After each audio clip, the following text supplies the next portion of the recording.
Hello, welcome back to the Fixing Football podcast with me, Martin Naylor, Liam O'Meara, Luke Foley, and Scott Naylor. Luke, how are you, mate? It's been a one-game week, and it was a big one. Do you want to talk to us about it? Do you want to give us your thoughts on some match that went on, apparently? Well, Nope. Okay, right, Liam. There was an FA Cup final. Do you want to go? Yeah. I think I saw that game. It was a really good game. I think in our group I predicted a 2-1 win for Man United before the game, and kind of played out exactly as I thought it would do. The perfect Ten Hag plan, something he's tried to do a few times against Man City, which is those constant balls over the top with the double pivot trying to smother the midfield. And Pep made some really weird selections for this game, which I'll let Luke take over the tactical side. But there were some really weird selections which I think really played into Man United's hands, and I think United were very deserved winners. They were brilliant. Really, really good. And they deserved to win. Performance of the season for them, and they definitely deserved it. Go on, Luke. Tell us your thoughts about the match. Give us everything. well, Liam's plan to get me around to his house to watch it with him to see me in misery didn't turn out right, because obviously the best result happened with a really, really good performance from United. Probably the best, like you said, the best performance of the season. Yeah, it was just. I'm not going to lie, it was against what everyone was feeling. Obviously, City was the favourites, but yeah, to be honest, I'm lost for words. I can't believe what I saw. To be honest, because What did United, you think? What did you think when he started with no striker, for example? No out and out striker, if you will. I was expecting it. Last few games, that's what he was testing out. So I think he's finally got a system that he wanted to play against the top teams, and it's worked, which is frustrating as well, because where's that been all season?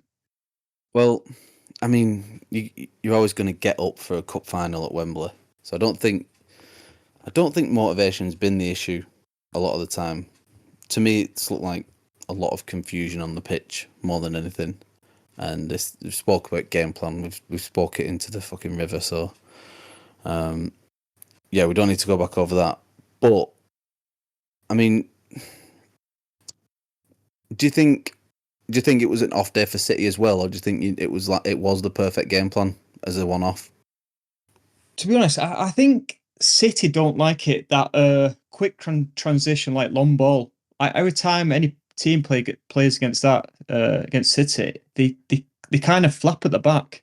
Yeah, I think, like I said, I think we've tried it.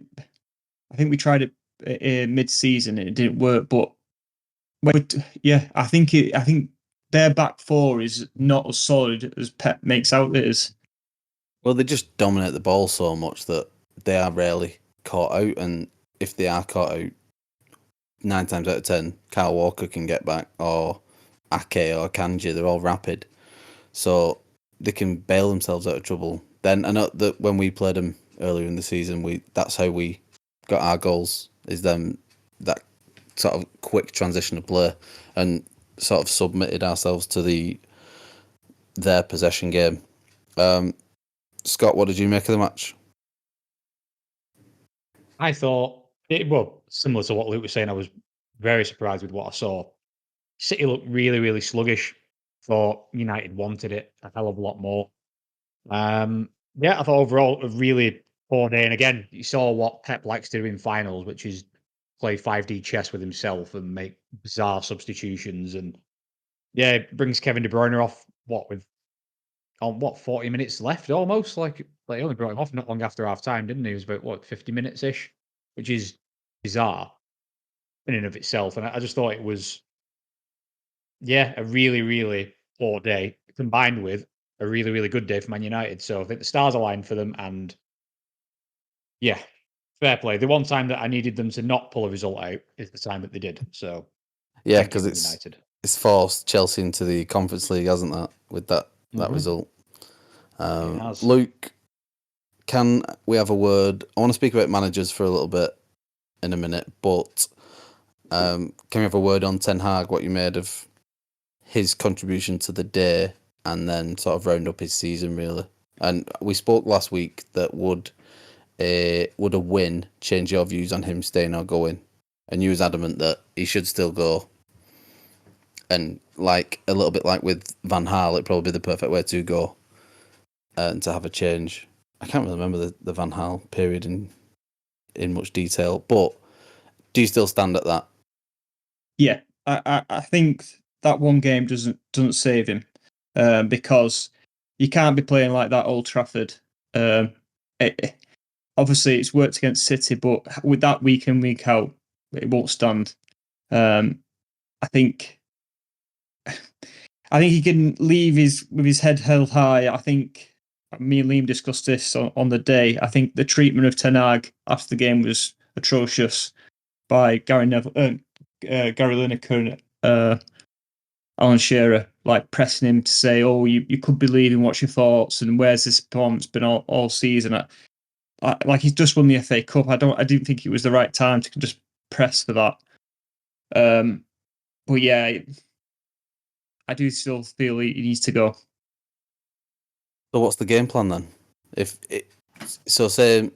Would you say that's the majority of United fans' opinion at the moment? Because I've seen it looks 50-50 from chatter online that some people still want to stick with their opinion from a few weeks ago, and some are now thinking that we need to give him more time.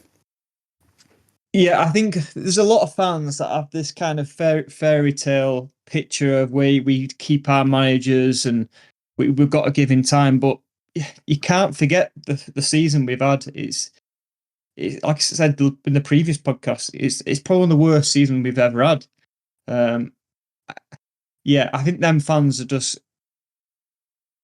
they're not with the modern times, and I think they still think he's the Fergie area where you have to give every manager 20 odd years. Yeah.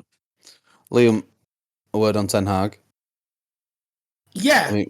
So it was funny that you mentioned Van Gaal because that was very much the strategy of that final. It was very Van Gaal, two defensive midfielders in front of a defence that's shaky, but obviously then he has his two best defenders available for this game, so all of a sudden you've got a really strong core in that team that allows you to essentially attack from that is going to be strong. They definitely missed Martinez, haven't they? He was a big both of them. I thought. Martinez and Varane together, that's a completely different team. And this is where I think some United fans have a bit of sympathy for Ten Hag. And I do get it, because he's not very rare. Yes, a lot of teams have had injuries, but he's had a lot of injuries in the spine of the team. And the drop-off of Casemiro really hasn't helped that. So that whole area has just been vulnerable all season, which has meant they've leaked goals constantly. And from there, you can't build anything. Why I still think, despite all this, he should still go, is there's not a single player, I don't think, that Ten Hag's improved. And I think when you look at it that bluntly after 2 years, there's nothing that he's made better. Only some players have regressed in that time. I don't see there's a case for him to stay, other than the fact that he seems quite a likeable guy that you root for a little bit. Like he does, and you do see that he's trying. Like I do think that he has put his heart and soul into it, but I don't think he's good enough for Man United. Yeah, I mean, I can go with that. Luke, do you agree with that? Yeah, definitely. So, this is going to be part of the big managerial merry-go-round. Now, Scott, we spoke on the last episode, and not 24 hours later, almost before the podcast was published from recording, Pochettino had gone. So, a lot of your wishes that he probably gets. Yeah, a lot of the. So obviously, last episode you were saying that he's done enough to prove that he probably should be given more time. Yeah. Obviously, that wasn't the case, and the decision was made a while ago, to be honest, if this was the case. And you can sort of get that with what was coming out in the press and the spikiness between, like, from what Pochettino was saying, even though things were positive on the pitch, or turning positive, he was still quite spiky and harsh with his words. Anyway, that's ended how it's ended. And as of Monday, the 27th of May, it's looking like Enzo Maresca is going to be the man for Chelsea going forward. Obviously, just got promoted with Leicester. What are your thoughts on that? And who should it be if not him? Well, it is going to be him. I think I'm pretty happy to go out on a limb. There was a lot of heavy rumours towards De Zerbi earlier in over the last couple of days, and we've been linked with a lot of people. Kieran McKenna, Thomas Frank, Ruben Amorim, but it's looking like it's going to be this guy. And my thoughts on it, I think it's a pathetic appointment. I think it's really, really. I just can't get my head around the fact that Chelsea Football Club is hiring championship level manager who's a professional experience of, I don't think even 2 years. Prior to Leicester, he had one job with Parma where he was fired after 14 matches because he was awful, which he blamed on having signed too many players, funnily enough. So yeah, let's see how that goes. So I think I think it just shows. It may even be a bit of a symptom of more modern football as well. Maybe not just exclusive to Chelsea, where if you are a manager with your own ideas and your own input and you want to run the show your way, there ain't that many jobs for you anymore. You got the likes of, Thomas Tuchel sat there with no job. Antonio Conte up until, maybe the last day or so has had no job.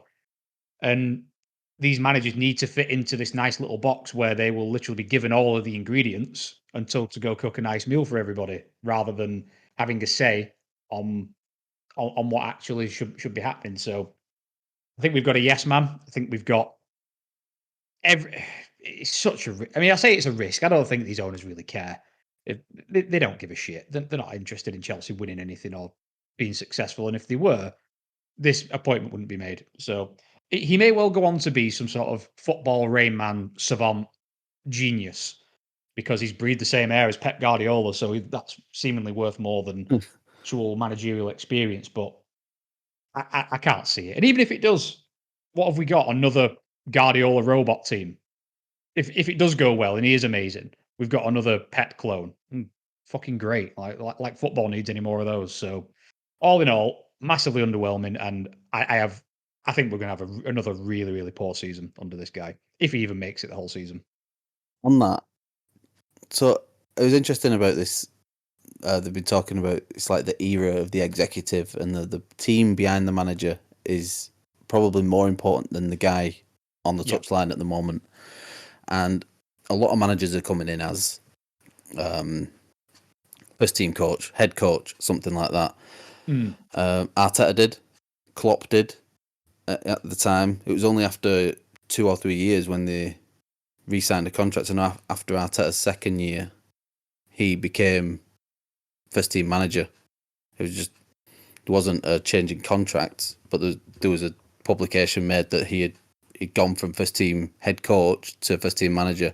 Same with Klopp, that happened as well. Do you think managers just need to get in and prove themselves before they sort of become the figurehead of the club? No, not at this level. I mean, there's it used to be that you used to prove yourself elsewhere and get the Man United job, the Chelsea job, the whatever job it is.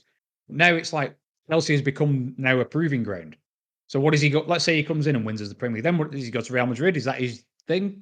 That's not what we're supposed to be. We're supposed to be one of the biggest clubs on the planet, and we're a stepping stone for these hipster, unproven tacticos to prove that they're actually worth something. And then you've got, like you mentioned about the era of the executive. But there's also no account, like these sporting directors of ours, our executive team. This will be their third permanent manager, the fifth manager under their tenure that they've appointed, the third permanent. And why aren't they getting pulled up for all these? This is all their fault. Potter was a mistake. Sacking them was a mistake. Pochettino was any Chelsea fan from miles around could have told you that was how that was going to end. And now we've got this guy. So although this this lovely sporting director, manager, head coach system, whatever you want to call it, okay, let's say it works, but when it doesn't, there's seemingly no accountability. They just keep rotating managing. You've got the same incompetent executives hiring people over and over again to just replicate what Pep does. So I think it's embarrassing for Chelsea. I think it's a terrible look. Luke. So say Ten Hag goes, I mean, we all had a little bet within the WhatsApp group whether he'd still be the manager. This was pre-match, by the way, but whether he'd still be manager by the time we was recording this. There was a sort of 50-50 split. But, so say he does go in the next week or so. United have been linked with a lot of the same names that Scott just rafted off. De Zerbi, Potter. I know Ineos are big fans of Southgate, but I don't see that one happening. I mean, who's your preference? What's the way here? Depends on who's going to work best with this Dan Ashworth and all the other kind of sporting directors. Well, they have a big say, don't they? It's looking like they want to. They've spoke about like a British core and to keep it. I don't know what the right term is, but to build a British core out from there, and that started with the board with Jim Ratcliffe and Ashworth and Brailsford. So I think all signs lead to Graham Potter at the moment, or Gareth Southgate. I prefer Potter, to be honest.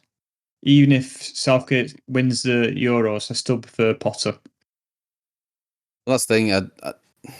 Is mid to late July too late for United to be appointing a manager if they're going to get rid of Ten Hag? I think so, yeah, because the team needs a lot of work. Yeah, definitely. It needs a lot of coaching. Yeah, they're going to be on pre-season tour at the end of July, so someone needs to be in well before then, if anything. Yeah. So, I mean, realistically, do you see a world where Ten Hag is staying? I mean, he sounds positive about it all, but maybe he has to say that. I mean, realistically, is that going to happen, or is it more likely, do you think, your opinion aside, is it more likely that he still goes? And do you think they have someone in mind at the moment? De Zerbi, for example. He's not going to come out and say, "Oh yeah, I'm off at the end of the season, lads. Nice one." No, but he's a lot like Pochettino said, where he was coming out, "Oh well, we'll see at the end of the season," stuff like that. He's not. Ten Hag's been very positive in the fact that we are going to be working together for the next 2 to 3 years and stuff like that. I'm saying maybe does he have to say that? Yeah. It's all image control. Like, he doesn't want to be seen as the guy who's got prickly with the directors and doing himself out of another job. It's all managing expectation and managing perception, isn't it? So I think I don't think there's a hope, but yeah, Luke, as the resident Man United fan, I think there's a possibility he might stay. Just for that, just because of the win. But interesting. He won't stay. He won't stay. Well, I hope he doesn't. But I've just got. Yeah. I think they got Potter. The McKenna new contract today. Well, that was surprising. That was surprising. But you can see why he went off Chelsea's radar earlier on. Was it today or yesterday? Because he's obviously said that to them. Last couple of days or so. Yeah, they'd obviously got wind that he wasn't interested in moving. I must admit, I'm surprised at that, but I think you can't finish 8th as Man United manager. I don't care what trophies you've won. You can't finish 8th in the league as Man United manager. That's a complete failure. He has to go. So when they do it, do you think he's going to give him this week and then and the next week? Well, it doesn't do him any favours, though. I've seen this rumoured before that they're very concerned about how the Van Gaal thing looked. It looks a bit callous, right? But there's all these big jobs. Well, yeah, but there's all these big jobs that Ten Hag could probably get. No. And what you're going to do, wait till they're all gone before you let him go. Because you're fine, you've got someone lined up. I don't think it'll be Southgate because of the wait till after the Euros. He's not going to do anything before the Euros. United can't wait till after the Euros.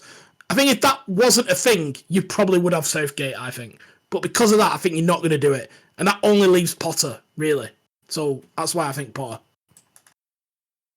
Is one of these big managers who are, like Scott mentioned, currently out of a job, is that not another way to go? Do you think United don't want a big personality like Antonio Conte? I don't know if he's already got another job, or I know Tuchel's been linked, Allegri's out of a job. These are big names in football who are currently without a job. Like I said, maybe they're over time we're past them sort of big managers now, and that's not the way to build. I do think that. I think there's an element of longer term structure. I think people look at what Man City have done and Liverpool in their own way, because Liverpool haven't gone for a City assistant. They've got their own plan. They've got their own way of playing. They've got their own structure, their own science behind it. And the people looking at these two teams going, it needs to be that full top to bottom approach. It shouldn't be about the manager, because the manager can go, it can change at any point. It should be about the club's direction. So I think a lot of teams are trying to mould that, but it's not a very easy thing to do. And it's who ultimately takes control of it all. And that's the difficult bit. And I think that's why Pochettino just didn't want any of Chelsea in the end, because he wanted his own ideas and he had his own ideas about how the team should improve. And that's not what the board want to hear. So I think it is the time of the executive, really. Luke, Liam mentioned him, but is Pochettino in with a shout? Or do you think he's more towards the older era style of manager? I know he's young, but he sort of falls into that other bracket, bit of a... I don't know. I don't really know what I'm trying to say here. But do you think Pochettino... I don't know if United are going that way, though, aren't they? United trying the whole sporting directors and nonsense as well. They are. So, I don't know. I think he could under the right circumstances. I think Poch... I think he maybe wanted a bit more. I think the ones at Chelsea are particular control freaks. I think they literally just want, thank you for all the players. Yes, sir. Thank you. And off I'll go. Like, they want a guy who literally says nothing to them, which is ironically all Tuchel wanted when they sacked him. So makes it all a bit more ridiculous. But I think Poch could be in with a shout. I think he'd be up for it as well. I actually think he'd do a much better job for you than he did for us. Do you not think it would be a bit of a joke, though, if we got Poch straight after you? Do you not think it would be a bad image?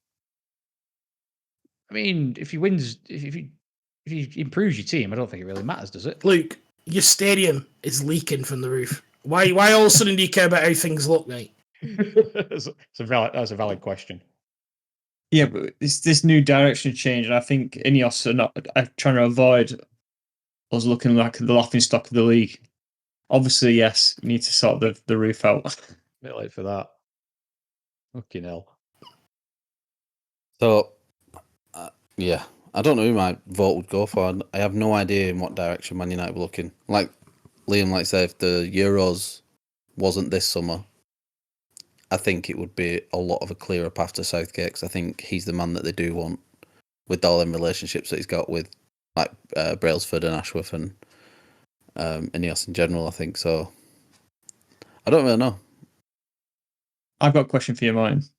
Yes? Does United win the FA Cup change your mind about the arsehole just concentrating on the league? No. It's nice to win a cup, but no, it doesn't change my mind. I think, as I said in the group, you asked the same question, but no, it was Scott actually, but I think if we go trophyless again next season, we've probably progressed as far as we can without winning something. So, failure to do so next season would signal a decline. Just to cut in mind, I don't think there's anything wrong with Arsenal prioritising the Premier League, by the way. That's what I'm saying, yeah. Essentially, Man United have treated the FA Cup in the same way that a Brighton or a Palace or a Newcastle would, really. Where they know they've not got any chance of winning the league, and they've gone at it. And the draw's been kind to them. Yes, they beat Liverpool, but it was an injury-ravaged Liverpool. And they got a home tie in that. So... And scrape past Coventry as well. Yeah, exactly. Scrape past... So, the draw's been kind of... I'm not criticising United for that, but there's a difference between United winning the Cup and Arsenal going for the league. I struggle with this idea of just winning something for the sake of winning it counts as winning. If United's bar is 8th and favourable cup draws, meaning they can win a cup, then they really have fallen from grace, as far as I'm concerned. Yeah. United should be trying to emulate what Arsenal have done, not the other way around. No one. I'm not going to sit here and listen to any Man United fan think that they've had a better season than us. But this narrative of you focusing on the league, by the way, that's not true, is it? Because you lost in the first round to Liverpool, so you just lost to.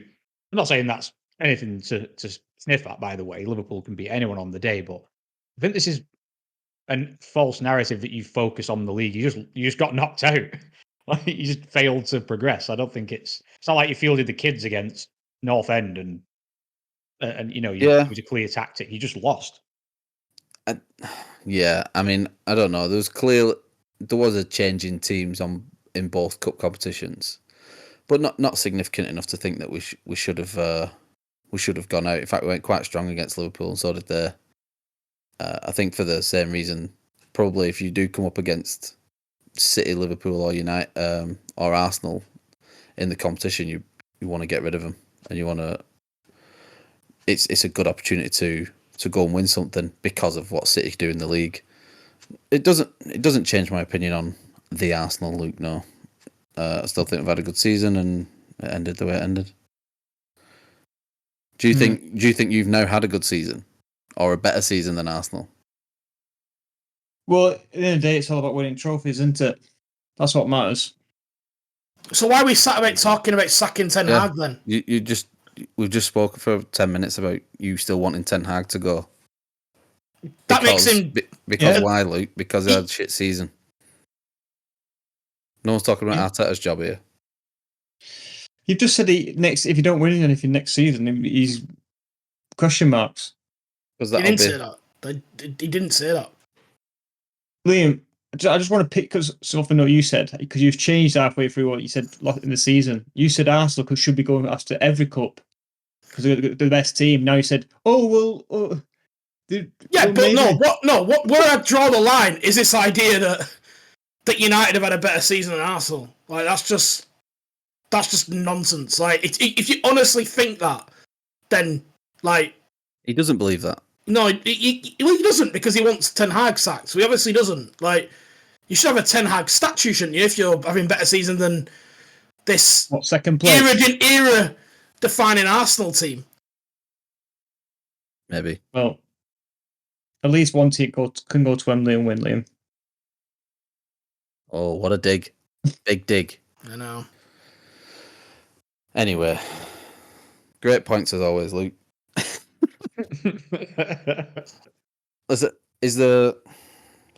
I don't think there's any more managerial merry-go-round stuff we need to worry about right now, is there? Is there anything coming up? We'll come back to the Chelsea job in December, January, when Maresca's out on his arse. On the 16th. Liam, what do you make of all the Kieran McKenna stuff? The fact that he's been linked with all these big jobs? I'm not surprised. He's brilliant. I've seen his team. So I saw that Ipswich team when they were well in front. Not this season, the season before, in League One. We were good at home, and we didn't get near them. They were brilliant, and they were all League One players. Like, it wasn't. Yes, they'd made a few signings, but it wasn't like a super invested team of household names. It was people like Sam Morsey, who could relatively start in the Premier League this season, who essentially was not getting paid by Wigan a few months before this. So, yeah, the guy's brilliant. Like, that instant promotion from the Championship, that just can't happen these days. Like, this isn't when Fulham did it in 2000. Like, the wage budget in the top end of the Championship is completely incomparable to the bottom end of the Championship. This achievement should make clubs sit up and take notice of it. And yeah. I'm not surprised that they have. Well, it's good that you mentioned the wages. I heard that Leicester have the highest wage bill of any Championship team ever. Yeah. And obviously they've probably kept hold of a lot of players from when they went down. Well, they signed as well. But they went out and bought. I think they did 15 million on Harry Winks. Yeah, they doubled down on really going back up straight away, didn't they? Yeah, but 100%. And like Harry Winks, I remember, and it is funny, this whole idea of conscious we've been talking about managers longer than we wanted to, but this whole idea of Harry Winks and this idea of the Pep thing, I remember City being linked with Harry Winks not that long ago. And this idea of a fulcrum type midfielder that fit their system, but maybe no other systems. So it wasn't a surprise that that's the first signing Maresca went and made. It is very much copy the homework type that these clubs are doing now. Yeah. Right. We'll wrap managers up for now. I'm sure we'll come back to it. I think we should start a rumour of the week. We all bring one because the rumour mill is going mental now. As in What, we make start them up rumours? here. Yeah, is it starting We the make rumours?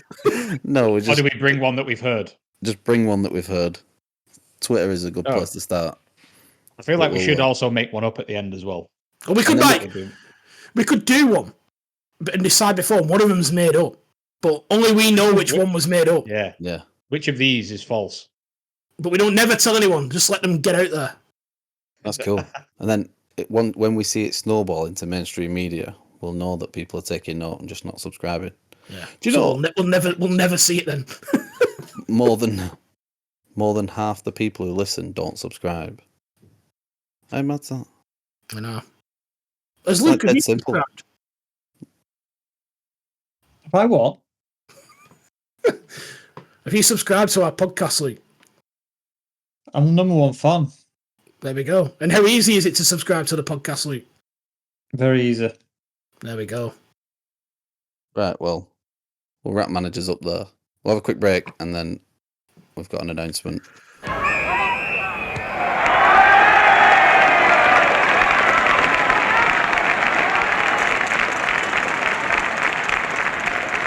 And we're back. Right, Luke, big announcement time.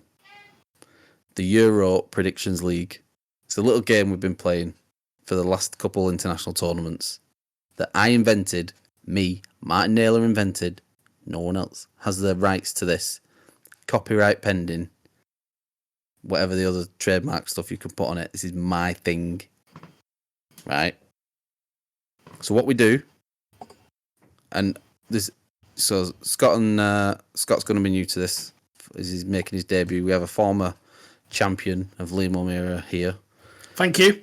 So you Euro can, defending champion. Yeah, you are the Italy of this podcast. The undisputed and defending champion of the Euros. And there was some Irish guy who played as well. So what we do every match day, not game day because that would be a lot to do, but every match day, every day there is a game of football, we predict them scores anonymously. So you send them scores to me, and then they go on a little spreadsheet that does all them calculations and stuff, and you get a point for every. So I need to explain the rules properly here. Correct home score and correct away score. That's correct. So, for example, if it's England v Italy and you predict the score is going to be 2-1 to Italy, but it's 2-1 to England, you get 0. Scott's looking confused. I need to work this out. Right? Because you haven't got either thing right there.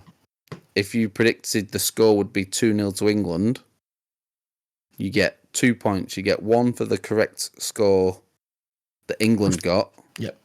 And a point for the correct match result that England were going to win. But you can only get 3 points if you get the whole correct score. So say it's 1-1, you would get 1 point because you got the correct score for Italy. Right. Does that make sense?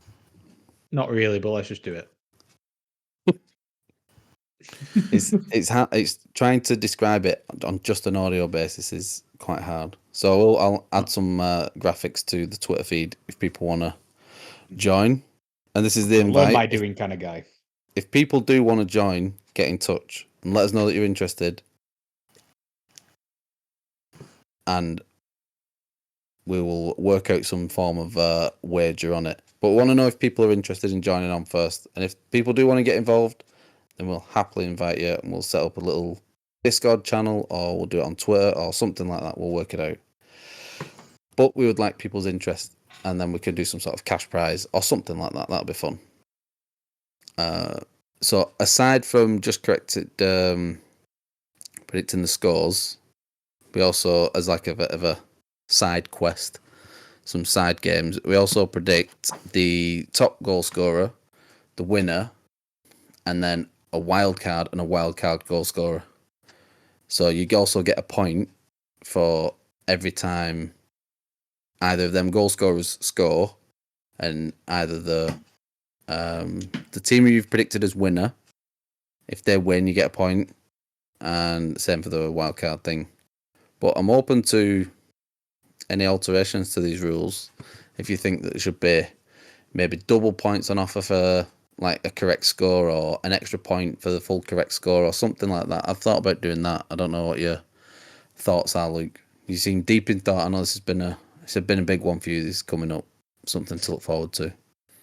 I've got to agree. It's probably the greatest thing you've ever done in your life. This, Martin. Yeah, I am a father, but okay.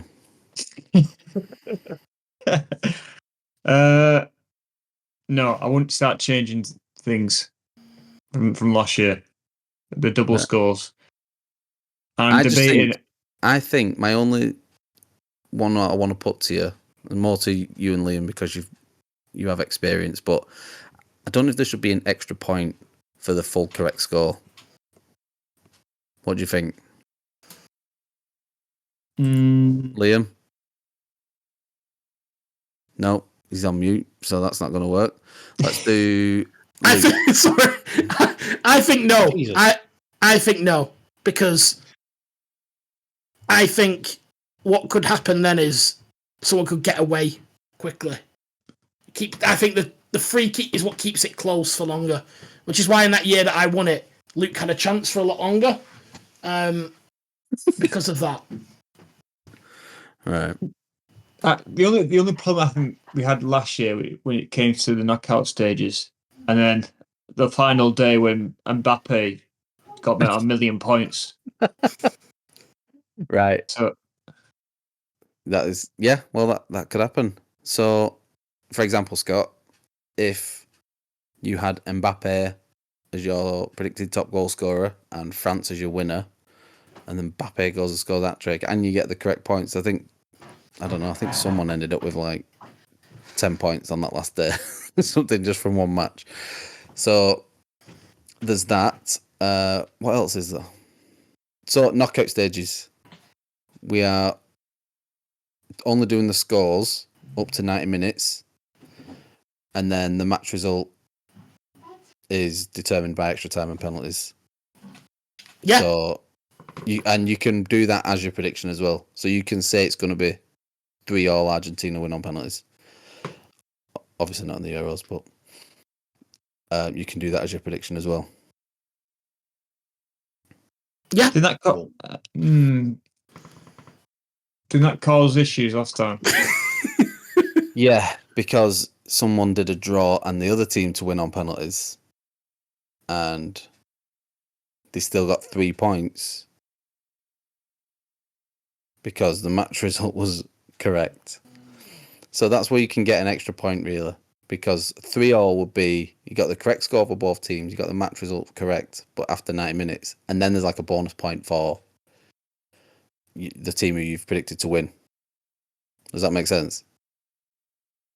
So will the incentive to always be draw and the opposite team? No, the Like a incentive is always 2-2. to get it right.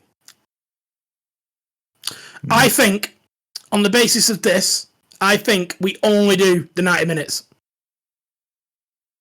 Yeah. Always 90 minutes only. Forget any extra time or anything penalties. Just whatever is the 90 minutes. I think keep it at that. Right, but I disagree. Because you need as many points as possible to be played for. Because Liam, you was bottom of the league last time. well, my World Cup knowledge isn't as strong as my Euro knowledge. I'm back at home now. after 90 minutes and it's a draw, but then the knockout stages, this is where it gets more interesting. So I think it's right that we can have an additional point for a match winner. So there's technically 4 points on the table in knockout stages per Okay, match. well, whatever Luke wants, we'll do, because that's how this usually works. No, that was my rule originally, so it doesn't really matter. Yours trying to change it. Once again, Liam trying to fuck everything up and blame me. There's words available, Liam. as opposed to shaking heads. That's cool.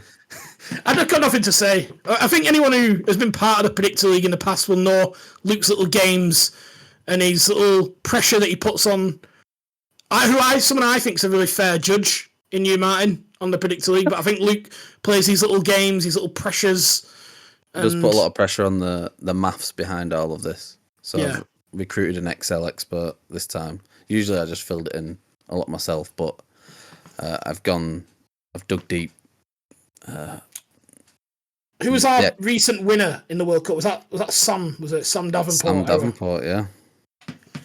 So our champions are Sam Davenport and myself so far. Well, you're the champion of Europe, and Sam's the champion of the world.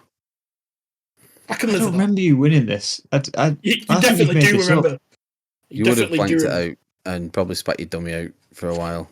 I was leading the whole way through. I think I had a Lukaku hat trick on game week 1, and I never got caught up again.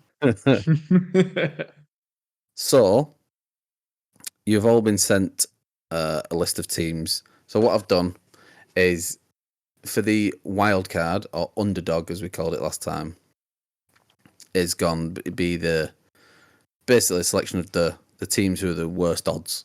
Again, starting at Serbia, Turkey. I'm trying to think, they're like 80 to 1, and then everyone worse than them.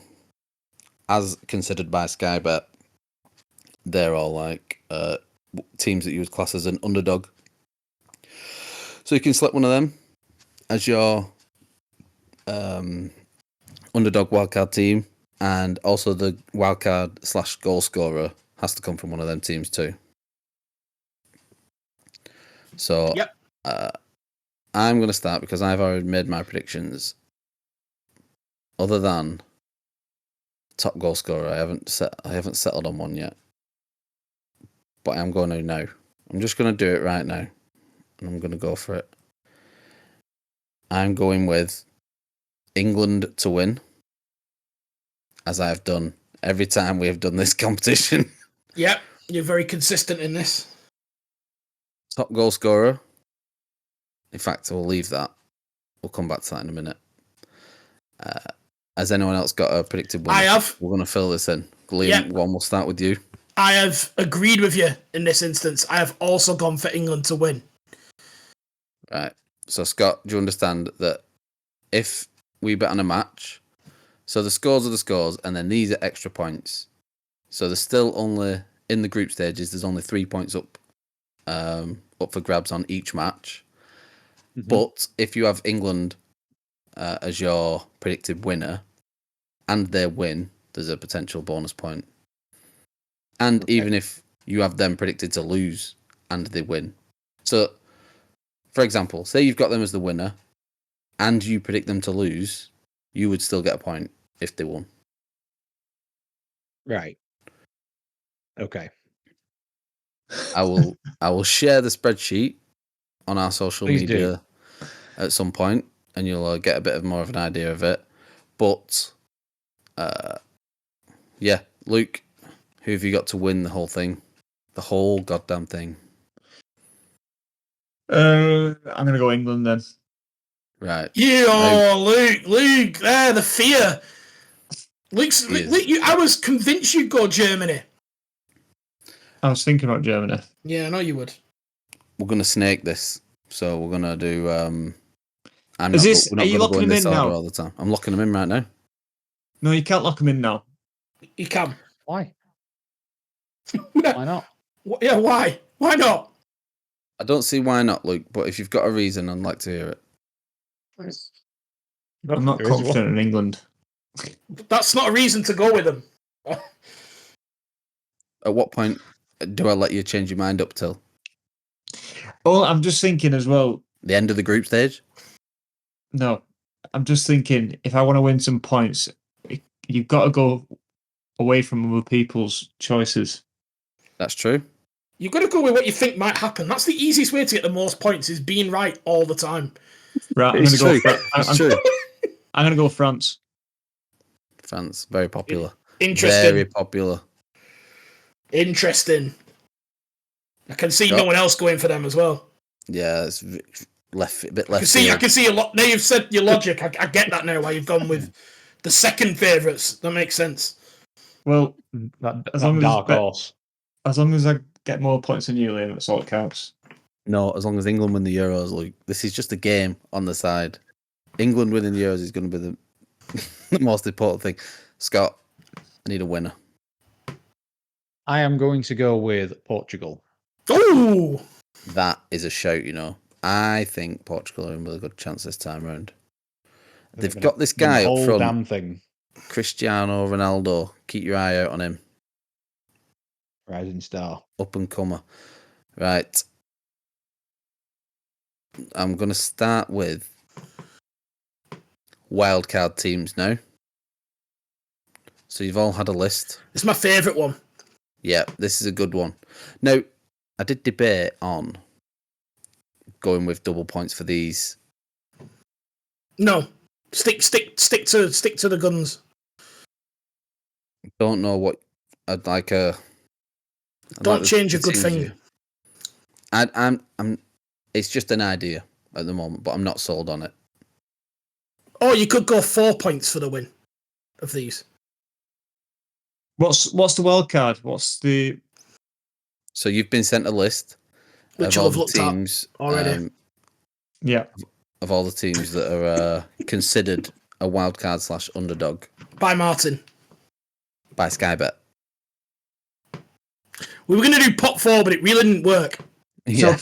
So does it need a scorer and Well, you don't need to pick the wildcard? scorer from that. The scorer just needs to be from the list of teams. For everyone listening at home, I'll read out these teams now. Or listening wherever you're listening. Who cares?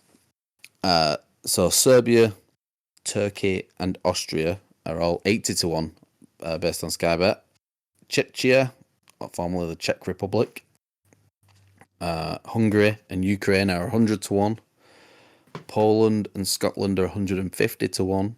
Romania and Slovenia 200-1. Slovakia 250-1.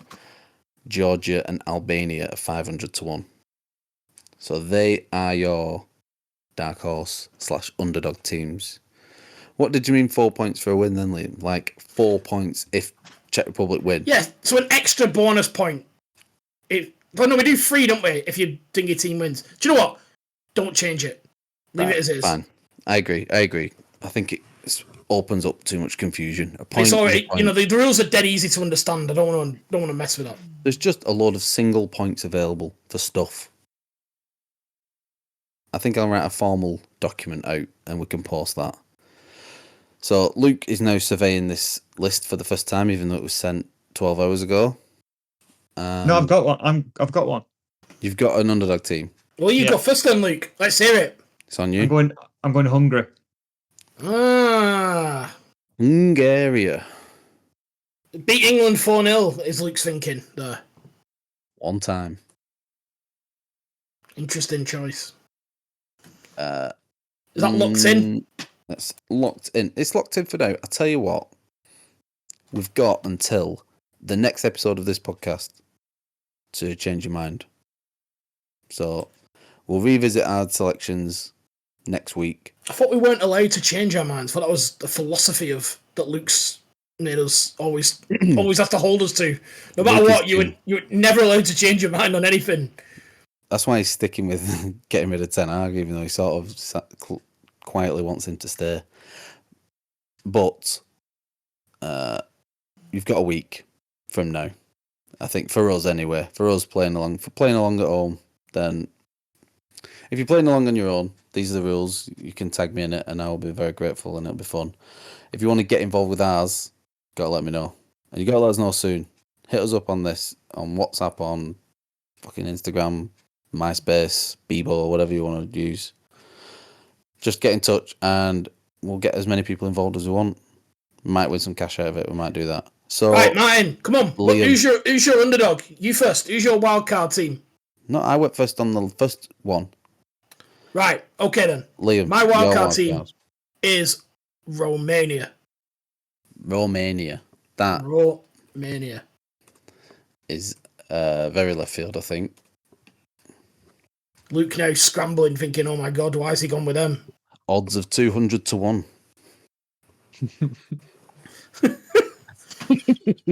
Scott, your wild card team. Fuck me. My wild card is going to be Ukraine. Very, very respectful. We're in the same group there, Scott. I know.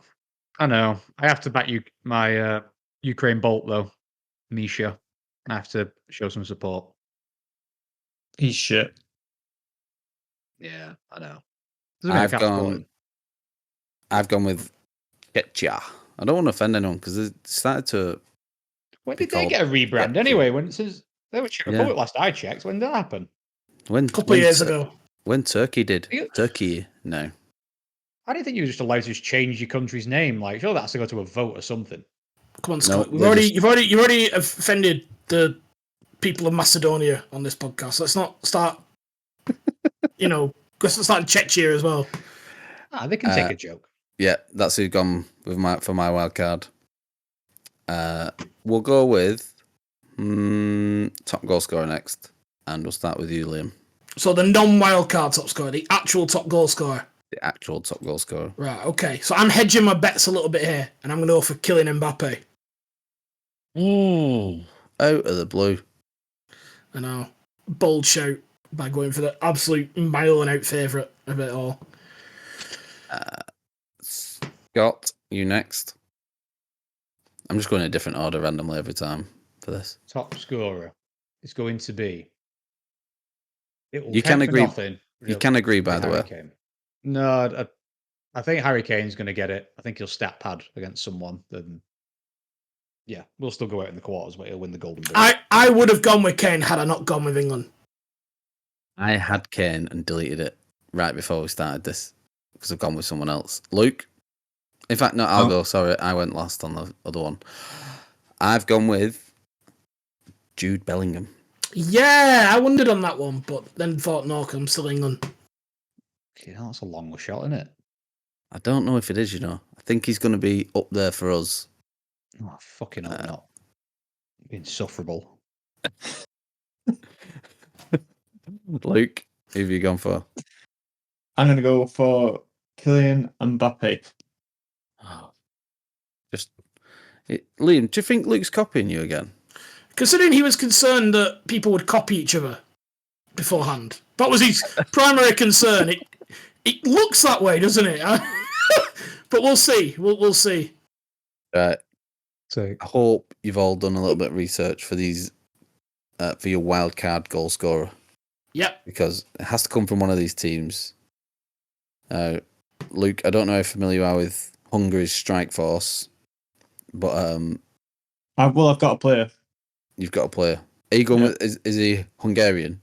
He is Hungarian. Bloody hell! Go on. I'm going for Slobozai.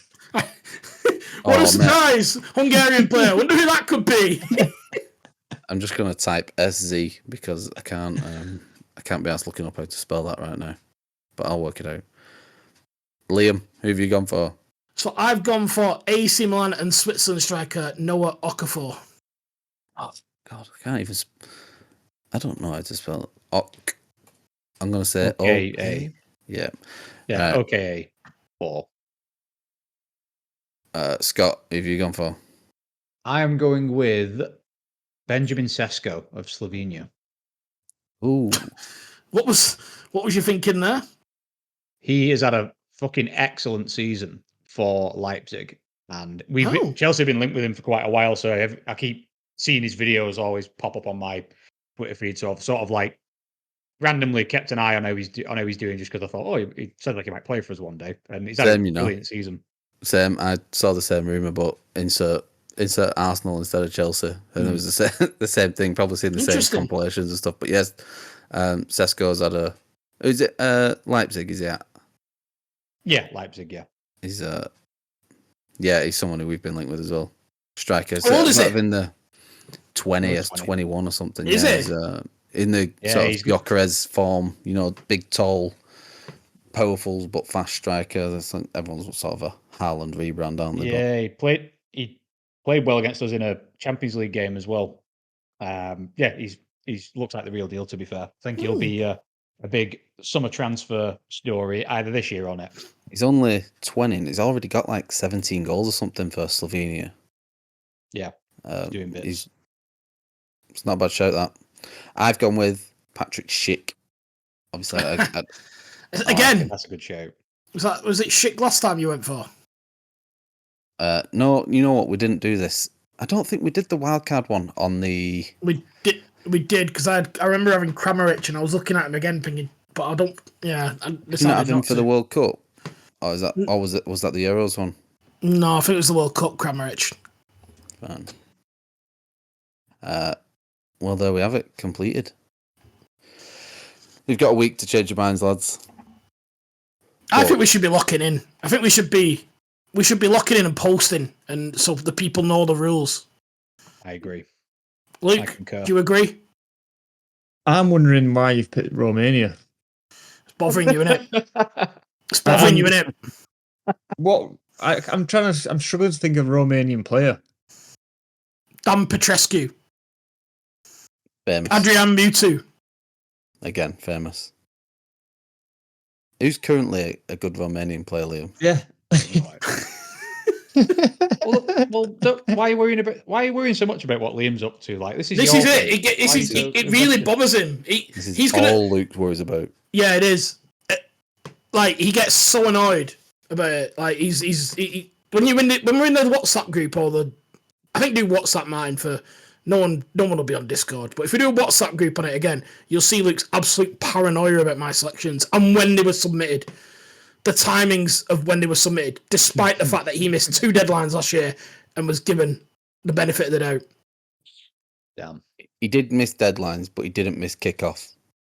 So the deadline, by the way, we need to set a deadline and we need to be firm on this. Let's set it now.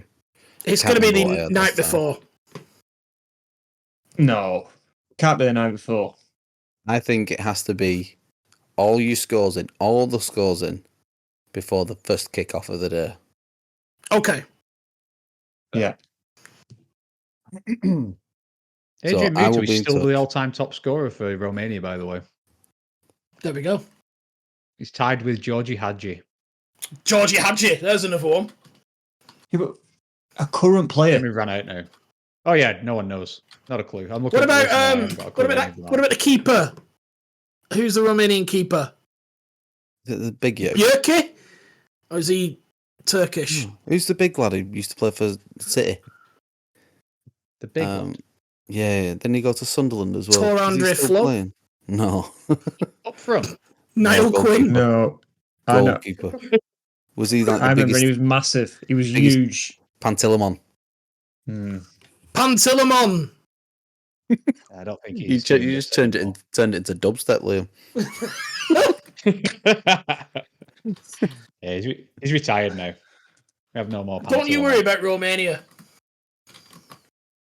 I know Georgie Hadji's son plays from now. That's one. Oh, he does. Right. So we've got the deadlines for each match. Liam, we can't do a WhatsApp group because if someone who I haven't yet met who does listen to this podcast wants to play, then I'm going to have to take his phone number and speak to him on a personal level. And let's keep it professional here. So if people do want to get involved, we will set something up that makes it easier to do this, and we'll work it out. But need to hear from people if they want. Or, and my favourite scenario, no one joins in, and it's just us four. And then we can talk about it, and this can be a discussion point all throughout the Euros. Well, if that happens, we've got to have money on it. That's what I'm saying. I like big money odds for this one, for us four. Yeah, I want paying back from my Bolton fucking bet. What do you want? 250 quid each? I want a new pair of running shoes. Well, you're not going to get that. We'll just draw if you just keep copying all my scores and all my predictions, Luke. We'll just end up splitting the money in half. What are the odds that Luke comes back before next week that he wants Romania? He's in his head that. He's like, why has he done that? Should be allowed. Are we locking in now? Should we just deadline it? This is the thing, Scott. this is the thing. Last year it was secret, so you didn't know What what do you other mean? people were. You didn't know what people were choosing. Oh, On So this I see. bit. Luke was able to sleep at night. But this bit has been secret as of an hour ago. All these decisions were secret, and you don't make your decisions. I've had Romania in my head for about a month. My list was done. When I set up the spreadsheet. So The only one I was on the fence with is whether to go England or France, which I've kind of done both by the way I've done it. yeah, I think you did that for the World Cup. I went France last time, yeah. No, I went England last time. You're England and Mbappe. Yeah. Luke didn't have Mbappe last time and went into the final in second with no chance of winning as soon as Mbappe got one and then he bags a hat-trick. I think we can't have. It can't be every time they score they get a point. Yeah, it needs can. to be 1 point. You should have picked him No. at the start. Who No, did it's you every have? time they go, every goal they score. It's ridiculous. You can't have that. Of course you can. Here's one, Liam. Go on. Here's one. You said that you wanted to do it just up till the 90 minutes and not do it. But if someone scores in extra time, would you count that? Well, then no. I think we've got to consider the rest of the match. So we're still going to keep it the way it is. Well, yeah, I don't want to change anything because I'm just concerned that the rules will change a lot when Luke starts being behind and starts these little messages about recounts, and all of a sudden he's got like extra bonus points again. Luke has been known for pressure on the officials in this scenario, so All I want is good calculus. good calculus is in place. I hired a Excel expert to set this up. But we definitely want Liam. No. So, we all happy? Locked in? We're in. Locked in. Let's do a Hold on. vote. Hands up if we're locked in. Yeah, makes great audio podcasting that. Hands up, Liam. My hand is up. Yeah, my hand is also up. Luke's hand is clapped as Luke's up. hand is not up. But My hand is not up. Martin, is your hand up? Why won't you just commit? What's Listen. the problem? I don't understand. we need to finalise a wager between ourselves. No matter who joins, let's have one just for us four. £1,000. £1,000 each in. I'm going to vote 25 quid. Okay. That's my Yeah. suggestion. I'll go with that. It's a nice round pot, isn't it? Luke? Well, I was going to say 240 quid. 240 quid each in. Yeah. A nice round figure of Why? 960 quid. Hold on, actually, let me figure it out. 70 quid. No. Jesus Christ. Right, that's silly. 25 That's just quid as it random is. as the first number. 25 quid, and there'll be an extra wager in the other one, Luke, so you can maybe win that one as well. Yeah, you could maybe do double. There are two Jeffrey. leagues here, Luke. There are two leagues. But we need people to get interested. So if you would like to be involved, make sure you're subscribed and you follow us on some form of social media so you can stay in touch and let us know that you're interested, and we'll reach out. And hopefully by the time they start the Euros, we've got 1,000 deep people all chucking a tenner in, and Luke can have some shiny new shoes. Right, that's it, boys. Thanks very much. Goodbye. Goodbye. Later.